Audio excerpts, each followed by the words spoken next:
Joining me from Manila is Richard Heydarian, a professor at De La Salle University. We appreciate your time so much. So how is it, what is the atmosphere there? What is the experience like of being in this lockdown as it gets underway?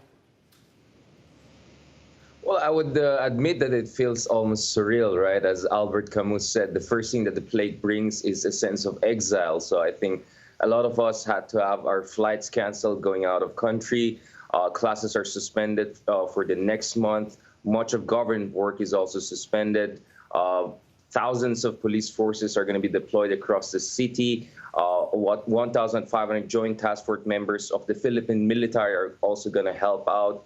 So this is progressively going to look like lockdown. President Duterte called it a lockdown 2 days ago, but the government officials are calling it a community quarantine. What they're trying to clarify is that the movement of goods and basic services will not be stopped, but the movement of human beings will be progressively restricted depending on the facts on the ground. So this could actually be extended beyond 1 month if the situation on the ground doesn't improve. Now, on the surface, the Philippines has just over 100 cases confirmed. But the problem is that with very limited test kits that the Philippines has, we don't really know how bad the situation is. So our suspicion is the situation must be so bad that the government is going for a lockdown. Yeah. Okay, so let me ask you that. Yes, when there's the military and the police on the street, that obviously gives us a sense of urgency. Do you think people are feeling that sense of urgency? Because they can put all these restrictions in place, but it is still really up to people to adhere to them.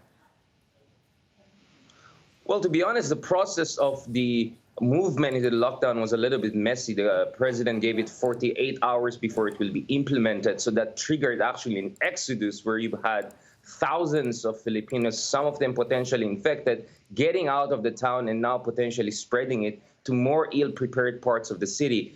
2 nights ago, just before President Duterte announced this lockdown or community quarantine, I was in grocery store. We finished our grocery around 11 p.m. It was pandemonium. It was complete panic buying across the city. You cannot find even alcohol or some of the basic needs. So there is indeed a sense of panic. There's a sense of what's going to come out next. Some people are trying to humor around, but we don't know really how are we going to cope with this if the government will effectively be able to provide basic services and goods and over the next month, or if this gets extended over 1 month from now. But our concern right now is that we don't even have enough test kits. New test kits are coming out. So let me follow up on that, though.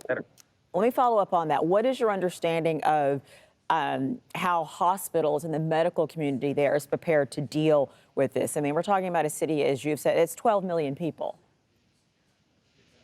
Let's not forget, this is the first case in the entire region, the Southeast Asian region, whereby you have a capital city being more or less put under lockdown. In fact, I think this is the first case in the world whereby the capital city goes on a lockdown first. So in a way, it is unprecedented, and we fear that this could become like a situation like Italy, whereby it was partial lockdown and then progressively got out of control. So that is the situation we're looking at now.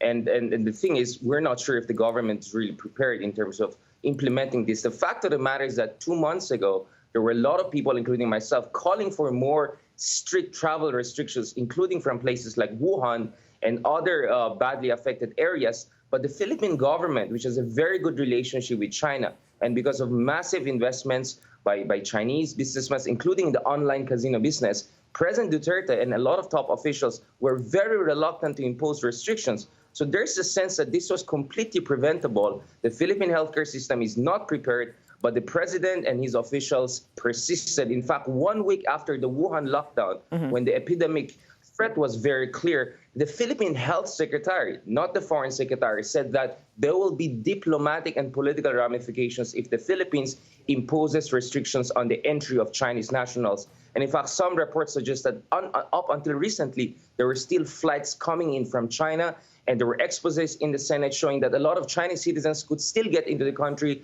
through corruption schemes and getting passports and other illegal from government officials. So there's a lot of blame also going around for potential reckless action by the Philippine government. All right. Thank you very much. Richard Heydarian joining us from Manila. Thank you.